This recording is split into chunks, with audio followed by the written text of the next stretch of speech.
So this one's actually a pretty interesting fact over here. So marijuana was initially made illegal in 1937 by a man who testified that the drug made white women want to be with black men. And that man is known as Harry Anslinger.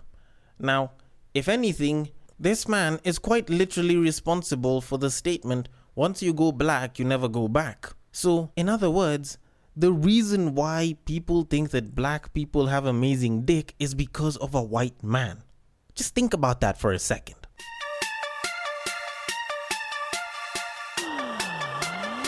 Get ready for the battle of the sexes.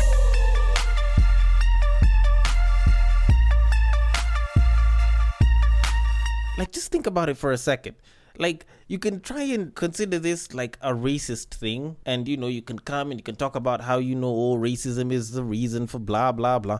But honestly, I'm just thinking about it in the sense that how did he know that white women wanted to be with us after taking the drug? Like, is it one of those times where it's like, his wife, let's give her a nice English name. Let's call her what? Heather or Ingrid? I think I'll go with Ingrid. Yeah, so let's say Ingrid, his wife, just so happened to have been smoking and has been chilling with a ganja farmer who probably wasn't even laying pipe per se, but he was just supplying them with weed and letting them smoke over at his ends.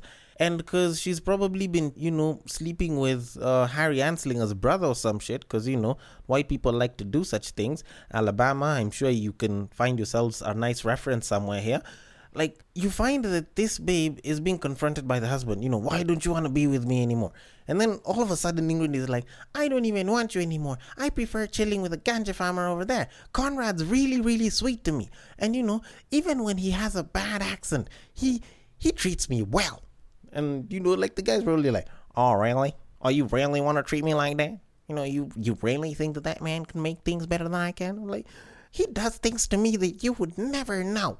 And all of a sudden, man's is like, okay, no. I am not letting this come in between my marriage. I'm going to keep my wife. And if my wife is going to cheat on me, she's going to cheat on me with a white man, not a black man. So you know what? Let's make sure that these people cannot farm any of that marijuana in this American land. All of a sudden, boom, there's a ban on weed, and all of a sudden it's like marijuana becomes illegal. And you think about it. Damn. Like, Conrad was just chilling. Man was just smoking a joint, and all of a sudden it became illegal. And it's all because Ingrid just could not keep her mouth shut, and she just couldn't admit that she was probably banging Harry's brother. Although then again, all of this is entirely hypothetical. I have no idea why. But if a white man decided to make marijuana illegal because it made white women want black men, I think this serves as a much better story to explain things, rather than just a statement of him having a problem with white women wanting to be with black men. But anyways, stories aside, I would want to talk about this a little bit more, but then again, I am neither a historian nor a very nice storyteller.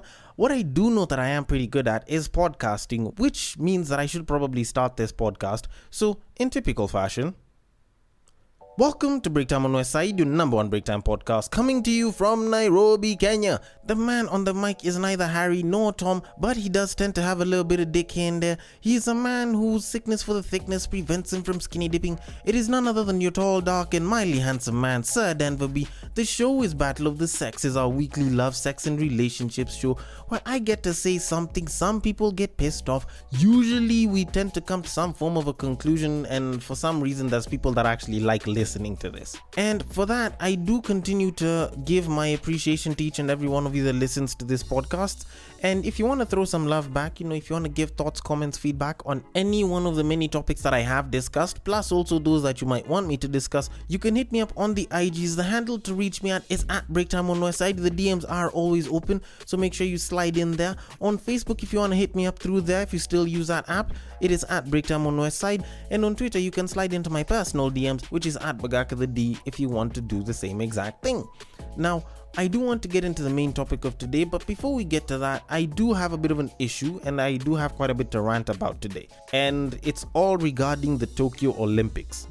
Like, I feel as though, to some degree, much as the Olympics is a little bit late and we can understand that Corona happened and shit, so we couldn't do it last year, the people organizing this entire shindig have probably lost their damn minds, and for some reason it's like IQ is not one of the things that they require to, sit at that table and, utilize. And my reasons for saying this are because I've seen two very interesting reports that not only contradict one another in terms of the decision-making process, but they also do come out to question whether this whole inclusivity thing that people like talking about nowadays is actually something that's thought out, or it's just a pack of bullshit meant to make a bunch of people happy. Because just listen to this first post here that I kind of read through. So, a trans woman weightlifter has been cleared to compete in the Tokyo Olympics. And here's the funny thing. She hasn't been cleared to participate in the men's weightlifting category, but in the women's weightlifting category of the Olympics. And here's the thing, people came in to criticize it because ideally, this is actually a fact. The average man is about 50% stronger than the average woman. Now, on top of that, she is quite literally an unfair advantage to anyone that has her on their team. And people have actually come out to criticize this decision, but the organizers of the games are like, you know what, the rules are the rules, and we kind of have to accept her as she is. And the way I'm looking at it, if anything, this presents a golden opportunity, no pun intended, for any man that wants to win a ton of medals to, utilize. So all they have to do is go change their sex, become female, and because men are, required to be physically more capable, so ideally on a genetic scale we're considered to be stronger, faster, react better, and quite possibly have the ability to get to much greater limits than the fairer sex. So if anything, I think this presents a golden opportunity. But now, on the flip side of everything, let me even add another interesting news post concerning the Tokyo Olympics that does make my blood boil a little bit. Now, a couple of Namibian female runners have been banned from the Olympic 400-meter games because they have naturally high testosterone levels. Not artificial, natural, naturally high testosterone levels. Your testosterone levels won't allow you to compete the same way Semenya isn't being allowed to compete levels. And I'm over here just sitting thinking about all of this, and I don't know, do you sense the double standard? Do you smell an air of bullshit in all of this? Because think about it, there's a trans weightlifter that is there, and yet actual women, actual women who just so happen to have fairly high testosterone levels are being told that they can't compete because they have much higher testosterone than other women. Yet there's a woman who used to be a man, meaning that she has incredibly high testosterone levels for a woman, who's being told that she can compete. I don't know. I feel like blaming inclusion in all of this. I feel as though to some degree they decided to keep the trans woman in the Olympics mostly as an optics thing and to kind of set their record for some reason. That's personally what I feel, because I don't see why it is you'd have a trans in the women's category and choose to kick out women who are actually women from competing in the women's category, and yet both of them have high levels of testosterone. Because the way I'm looking at it, if they make it such that, the Tokyo Olympics is the first Olympics where we have the transgender community represented, then it's suddenly gonna feel like, the Olympics is inclusive and they care about people and they want to show people that they care. And the truth of the matter is, they're probably just trying to make sure that they look like they care about the LGBT community for I'm not saying that it's a problem having anyone from the LGBT community, and it's not like I have a problem with trans people taking part in athletic games. I just feel like they should probably get their own category, or throw them into a category that doesn't have a lot of people, I don't know, the disabled people or something. Let them do the paraplegic Olympics or some shit, if that's what it's called. Because the idea of having them participate in a woman's race and it's a trans woman makes it unfair, because women don't have that much testosterone from the get-go.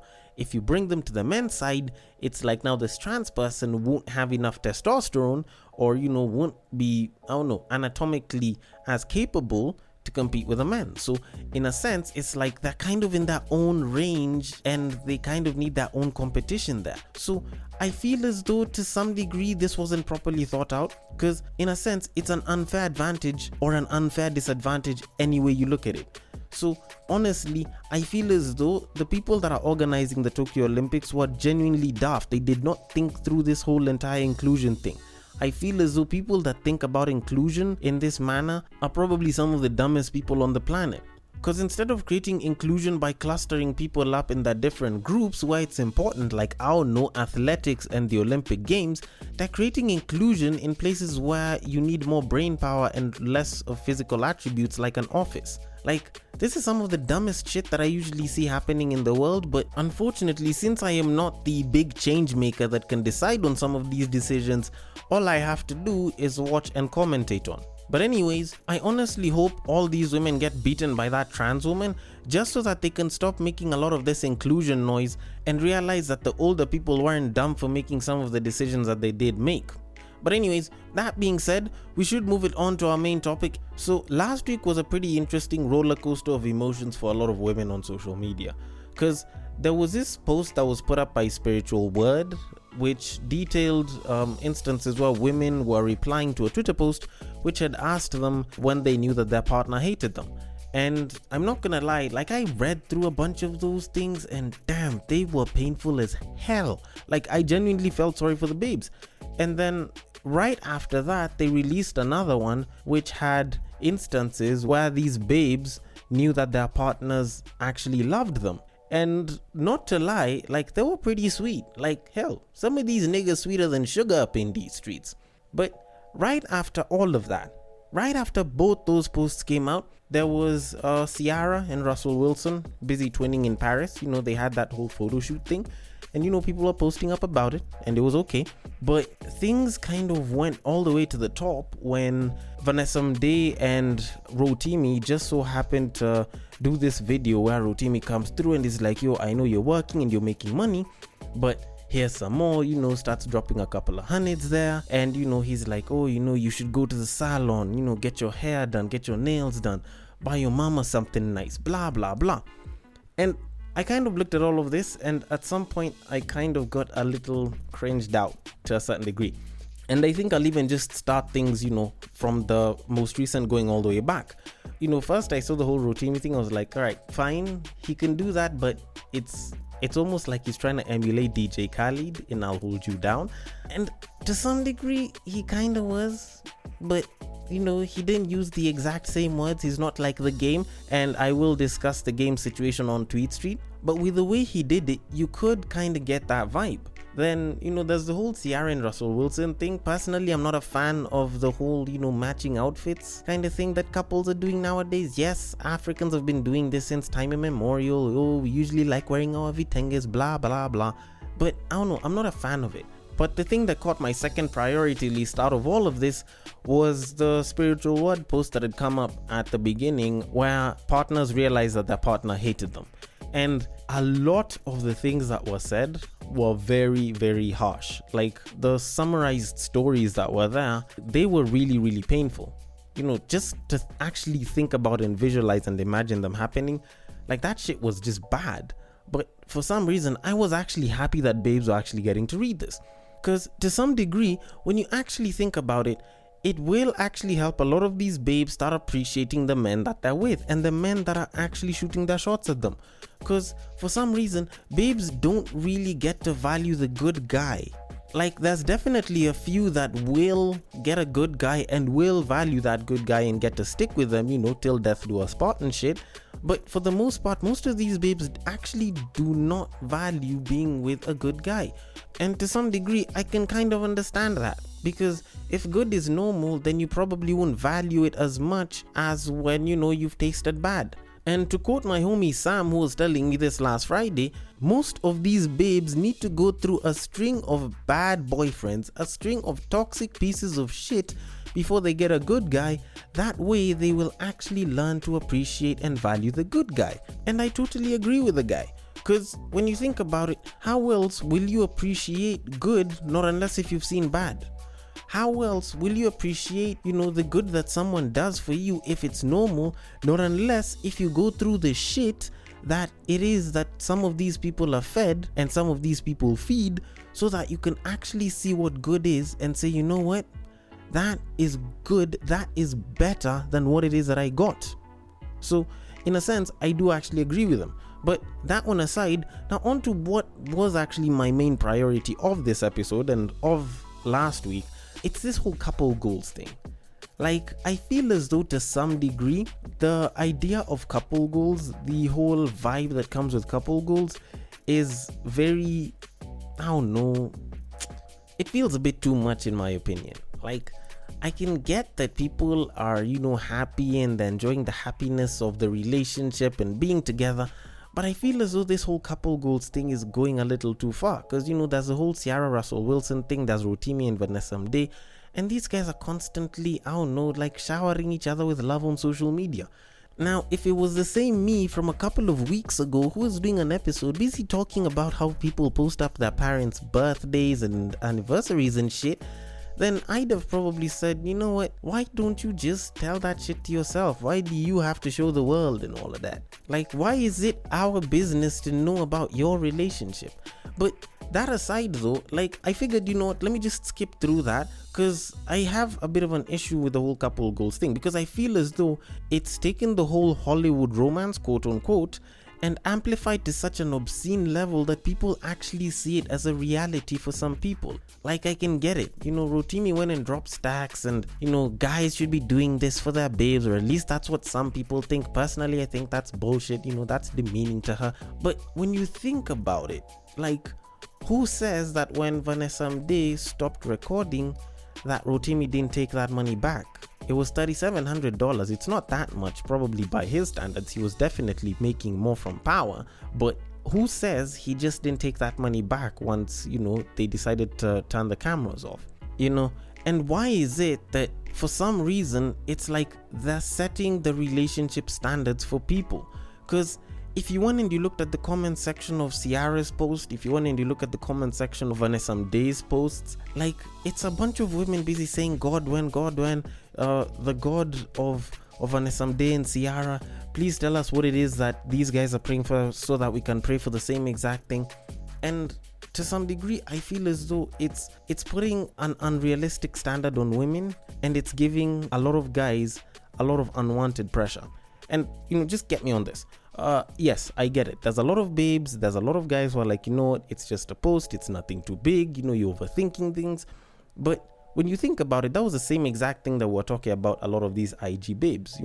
That's what we're talking about when we said, the Insta models are and all of that. We know that those are just Insta models. They probably Photoshop themselves and it's nothing too big. But when you look at some of the reports that have come in from constructive surgeons, from cosmetologists, it's like babes are going for a quote unquote Instagram face. I kid you not, just go and search for that shit on Google. You will actually find people that are reporting that a lot of women are going for constructive surgery, and it's not just the Instagram face, it's the augmented tits, it's the butt shots. And shorties are trying to go for that tummy tuck, shorties are going for the BBL, and that shit is not only expensive, sometimes it's harmful. Sometimes the effects are irreversible and they end up giving a much worse look. But there's people that are going for it because they want that Insta model look. And yet this was something that we said wasn't a big issue a couple of years back. So maybe I'm just anticipating the problem that is coming in. Because contrary to popular belief, guys actually do tend to listen to babes. Okay, not all guys, but there's quite a number of guys that do tend to listen to their babe. So if their babe is constantly talking about what Rotimi did for Vanessa Mdee, if their babe is constantly talking about what the likes of Ciara was being done for by Russell Wilson and how so-and-so's friend did that, this guy is going to start feeling pressured to try and match up to that level. It's not like every single guy will look at it and be like, alright, fine, that's cool, that's them, and there's us. There's guys that are going to be susceptible to that kind of pressure. On top of that, there's babes that will be subjecting their guys to that pressure. And the thing is, unlike most other love languages, you find that a lot of these couples that end up making quote unquote couple goals will only appeal to mostly 2 love languages, at most 3. So ideally, it's gifting and acts of service. Maybe words of affirmation can come in there, but the first two usually take the biggest piece of the cake. And if your guy hasn't been paying attention to those three love languages, then suddenly it's like now this babe, because of the expectations that have been put out there, is suddenly feeling like the guy isn't doing less. Yes, maybe the guy might not be spending a lot of money taking her out on dates, taking her for trips and shit, or buying her certain gifts, but maybe this guy probably assigns his entire weekend to her the entire month. Like, he will always make sure that every single weekend he spends it with her at her place or some shit. And maybe it's hard for him to do that, but he chooses to do that because that's his way of showing affection. Because his love language is probably time. Or maybe he's the type of person that will just prefer to cuddle and just chill in the house the entire day. Does that suddenly mean that he's any less of a good boyfriend? Probably not. But if the girlfriend is constantly being subjected to these continuous shows of so-called couple goals, then it suddenly puts his ability to perform as a boyfriend in question. And I feel like that's a very bad thing. Because here's the thing, like for most guys, we probably won't care much about couple goals because we've never really looked at the idea of the power couple as a thing that we'd strive towards. Like, we want to get a good babe, but we never necessarily sit down and think, you know what, me and Brenda or me and Sheila or me and Jasmine would probably make a power couple. We'd be the Bay and Jay. We never usually think of that. We usually think, you know what, I want her to be the Beyonce to my Jay-Z. It's not about the power couple, it's about the partner for us. And we don't value that shit. But when you find that babes value the power couple, then it suddenly becomes an issue because it's like, now I'm being expected to live up to certain expectations that I probably don't even need to be living up to, and I wasn't even living up to in the first place. Which is why I honestly feel as though the best couples, the longest lasting couples, are the ones that are quiet, are the ones that don't necessarily try to become couple goals, and just live in the quote unquote boring couple level that a lot of relationships are supposed to be living under. Because take for example our brand ambassadors for fucking on the first date, John Legend and Chrissy Teigen. You barely ever see posts of them. You barely ever see them trying to become couple goals and shit. And for the most part, these guys seem amazingly happy whenever they're together. Look at Ryan Reynolds and Blake Lively. They tend to be active on social media, but it's not like you see them doing all couple goal shit all the time, but they seem to be pretty happy. Like, I'm just mentioning these couples because they're the same couples that are considered to be very cute. They're the same couples that, seem like they'd make good couple goals, but they don't post shit up. They're not trying to live towards a certain standard. They're not trying to show the world a certain kind of behavior or a certain kind of way that, couples should be doing things. And I honestly feel like that's how it's supposed to be. Like, you can post shit up here and there, but at the end of the day, relationships are supposed to be quote unquote boring. And that's just how it's supposed to be. But ideally, it's the people that are in it that are supposed to have fun with the boring that's in there. But anyways, maybe I'm wrong, maybe there's another way to look at it, and I want to know your thoughts on this. The DMs are open on Instagram, it is at Breaktime on our side. On Facebook, it is also at Breaktime on our side. And on Twitter, you can slide into my personal DMs, which is at Bagaka the D. Thank you so much for listening all the way till the end. And if you are listening through Castbox, feel free to drop your thoughts and comments below, and I will attend to them accordingly. And I will catch you guys on the next break.